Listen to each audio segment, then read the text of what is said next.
అందరూ ఇదివరకు కూర్చుని మాట్లాడుకునేవారు. ఒకరినొకరు ఇంట్లోకి వెళ్ళేవారు, వచ్చేవారు అన్నీ బాగుండేవి.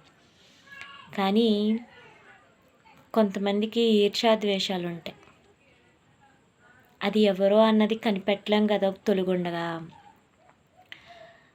అదేం చే అందరూ ఏం చేస్తారంటే ఎప్పుడు అలవాటు ప్రకారంగా అందరూ కూర్చుంటారు, మాట్లాడుకుంటారు. కానీ కొంతమంది దగ్గర ఈ మాట మాట్లాడకండి.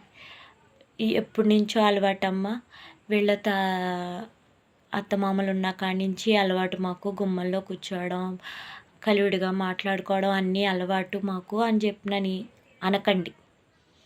మీరు అలా అనడం వల్ల ఈర్ష్యాద్వేషాలు ఉన్నవాళ్ళు వాళ్ళపై కక్ష కట్టేసి ఎవ్వరూ మాట్లాడకుండా చేయాలని చూస్తారు. అది మాత్రం అసలు చేయకండి. మీరు మాట్లాడాలనుకుంటే పూర్తిగా మాట్లాడండి. 5 నిమిషాలో 10 నిమిషాలో వెళ్ళండి, అంతవరకే తప్ప వీళ్ళ తాత ముత్తాతల నుంచి మాకు అలవాటు అనే మాటలు మాట్లాడకండి. అందరికీ నచ్చదు. నేనే గొప్పగా ఉండాలి అన్న భావం ఎక్కువగా ఉన్నవాళ్ళు కూడా ఉంటారు.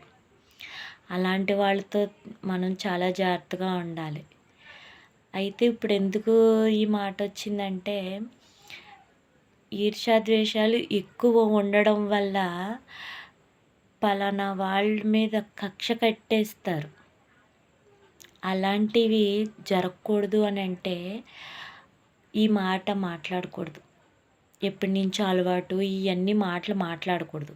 మాట్లాడకుండా మామూలుగా మాట్లాడుకుని వెళ్ళాలి, అంతవరకే.